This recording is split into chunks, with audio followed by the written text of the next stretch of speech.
Does the ministry have a moral responsibility to compensate these students? Well, I think the important point is that but for the due diligence of the ministry, these people would have not lost their money. Now, I'm aware that in these economic times, the government is very cautious about compensating people. And that's why the recommendation was worded in a way that allowed the government some discretion as to how to proceed. The recommendation is that the government set up a program to identify who may have lost money as a result of their inaction, the ministry's inaction. Number two, identify the quantum, the amount of money. And then finally, to establish a system where these people will be reasonably compensated. Now, whether that's 50 cents on the dollar, 75 cents on the dollar, full restitution, at least give it a college try. The ministry simply walked away saying, well, it's not part of our policy. And I think that's not good enough. So yes, I think they have a moral obligation in the circumstances to fess up and to at least show some empathy by acting as though they care, not just telling these students tough luck, which is what they've said. We've seen earlier this, or last week I think it was, an ESL school went belly up, closed its doors, leaving students once again out in the cold. And the response then from the government was, we don't cover ESL schools. Does the law need to be expanded to cover private schools like ESL schools that right now can act with impunity? The Private Career Colleges Act has been substantially overhauled. And as far as this case is concerned, there are very tough rules that apply.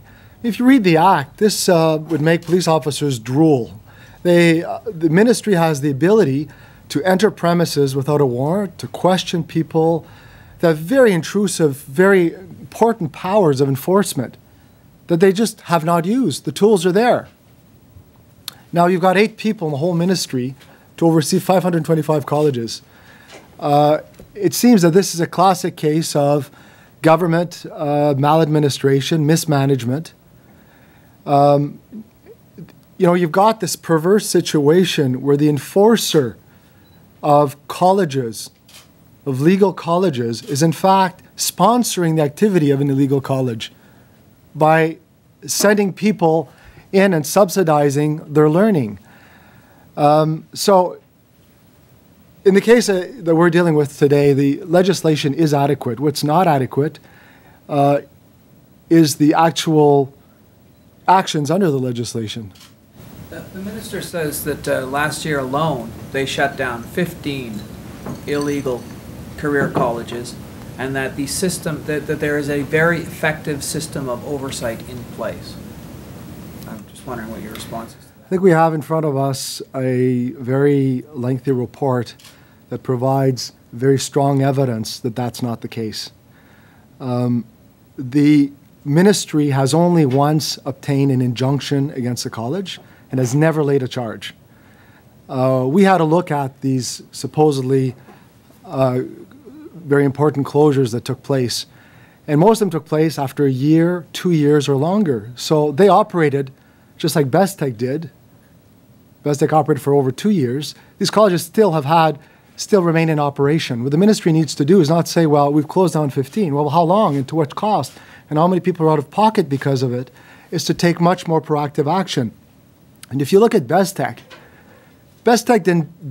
wasn't shut down by the ministry. Bestech went belly up as its CEO became a refugee at the Ministry of Training, Colleges and Universities. So it's not because of ministry action. In fact, the ministry in Bestech, much as it now acts still vis-a-vis colleges that are operating illegally, is they huff, they puff, and they threaten to blow down the house. And what happens is, no, they're not being taken seriously by these colleges.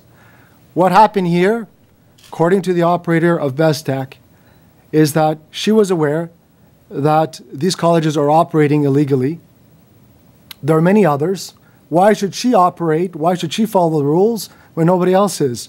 And that's why she flaunted the ministry and called their bluff. And the ministry kept giving deadlines that they didn't follow through with. and she kept operating. Does this woman still work for the ministry? And, you know, was there an error made in her hire? Wouldn't she have, you know, good insight into how to stop these things? No, she doesn't work there anymore. I'm not sure where she is right now.